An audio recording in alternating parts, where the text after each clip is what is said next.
ಕಾಲೇಜುಗಳ ವಿಚಾರಕ್ಕೆ ಸಂಬಂಧಪಟ್ಟಂತೆ ಕಾಲೇಜುಗಳ ಆರಂಭಕ್ಕೆ ಮುಹೂರ್ತ ಫಿಕ್ಸ್ ಆಗಿದೆ.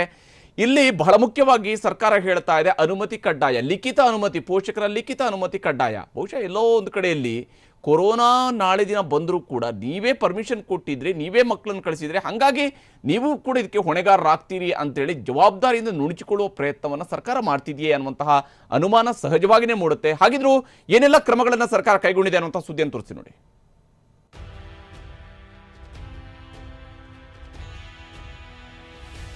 ನವೆಂಬರ್ 17ನೇ ತಾರೀಕು ಪದವಿ ಕಾಲೇಜುಗಳು ಪ್ರಾರಂಭ ಮಾಡಲಿಕ್ಕೆ ನಿಶ್ಚಯ ಆಗಿದೆ. ಎಲ್ಲರ ಜೀವದ ಮೇಲೆ ಆಸೆ ಐತಲ್ರಿ, ಎಲ್ಲರಿಗೂ ಭಯ ಇರುವುದರಿಂದ ಅದಕ್ಕೆ ಇವಾಗೇನು ಬೇಡ ನಮಗೆ.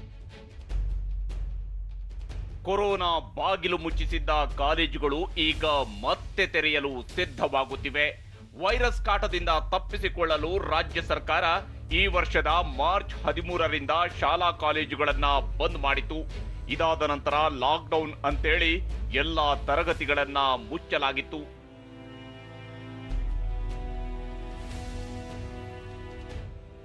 ಕೇಂದ್ರ ಸರ್ಕಾರ ಕಾಲೇಜುಗಳನ್ನು ಆರಂಭಿಸಲು ಗ್ರೀನ್ ಸಿಗ್ನಲ್ ಕೊಟ್ಟ ಮೇಲೆ ಇಂದು ಸಿಎಂ ಯಡಿಯೂರಪ್ಪ ನೇತೃತ್ವದಲ್ಲಿ ಕಾಲೇಜುಗಳನ್ನು ಪುನರಾರಂಭ ಮಾಡುವ ಬಗ್ಗೆ ಸಭೆ ನಡೆಸಲಾಗಿದೆ.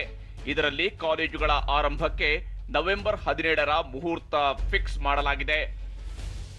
ನವೆಂಬರ್ 17ನೇ ತಾರೀಕು ಪದವಿ ಕಾಲೇಜುಗಳು ಪ್ರಾರಂಭ ಆಗಲಿಕ್ಕೆ engineering colleges, diploma colleges, degree college ಈ ಮೂರೂ ಕಾಲೇಜುಗಳು ಪ್ರಾರಂಭ ಆಗುತ್ತೆ. ಅಂದಹಾಗೆ ವಿದ್ಯಾರ್ಥಿಗಳು ಕಾಲೇಜಿಗೆ ಹೊರಡುವ ಮೊದಲು ಕೆಲ ವಿಚಾರಗಳನ್ನ ಗಮನದಲ್ಲಿಟ್ಟುಕೊಳ್ಳಬೇಕು. ಅದರ ವಿವರ ಹೀಗಿದೆ. ಪದವಿ, ಡಿಪ್ಲೊಮಾ ಹಾಗೂ ಸ್ನಾತಕೋತ್ತರ ತರಗತಿಗಳನ್ನ ಆರಂಭಿಸಲು ದಿನಾಂಕ ನಿಗದಿಯಾಗಿದೆ. ಅಂದಹಾಗೆ ಕಾಲೇಜು ಆರಂಭವಾದ ನಂತರ ಯಾವುದೇ ರೀತಿಯ ರಜೆಯನ್ನ ಈ ವರ್ಷ ನೀಡದಿರಲು ತೀರ್ಮಾನಿಸಲಾಗಿದೆ.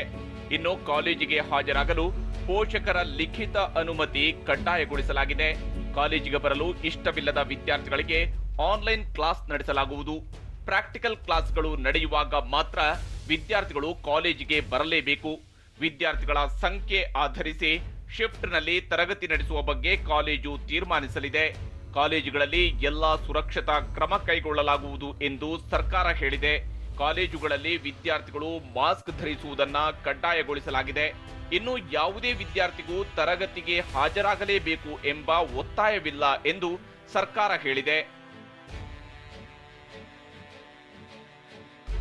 ಇನ್ನು ಸೋಮವಾರದಿಂದ ಶುಕ್ರವಾರದವರೆಗೆ ತರಗತಿಗಳು ನಡೆಯಲಿದ್ದು, ಒಂದು ತರಗತಿಯಲ್ಲಿ 30 ವಿದ್ಯಾರ್ಥಿಗಳಿಗೆ ಮಾತ್ರ ಕೂರಲು ಅವಕಾಶ ನೀಡಲಾಗುವುದು.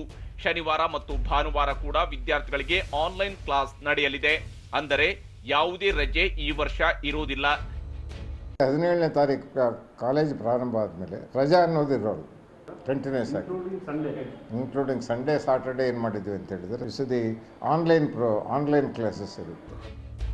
ಅಂದಹಾಗೆ ಈಗಾಗಲೇ ಆನ್ಲೈನ್ ನಲ್ಲಿ ನಡೆದಿರುವ ತರಗತಿಗಳನ್ನ ಹೊರತುಪಡಿಸಿ ಉಳಿದ ಪಾಠಗಳನ್ನ ಮಾತ್ರ ತರಗತಿಯಲ್ಲಿ ಮಾಡಲು ತೀರ್ಮಾನಿಸಲಾಗಿದೆ. ಕೊರೋನಾ ಕಾಲದಲ್ಲೂ ವಿದ್ಯಾಭ್ಯಾಸ ಮುಂದುವರಿಯಬೇಕಿರುವುದರಿಂದ ವಿದ್ಯಾರ್ಥಿಗಳು ಕೂಡ ಎಚ್ಚರಿಕೆಯಿಂದ ತರಗತಿಗಳಿಗೆ ಹಾಜರಾದರೆ ವೈರಸ್ ಹಾವಳಿಯಿಂದ ತಪ್ಪಿಸಿಕೊಳ್ಳಲು ಸಾಧ್ಯ. ಕಿರಣ್ ಹನಿಯಡ್ಕ, ಟಿವಿ9 ಬೆಂಗಳೂರು.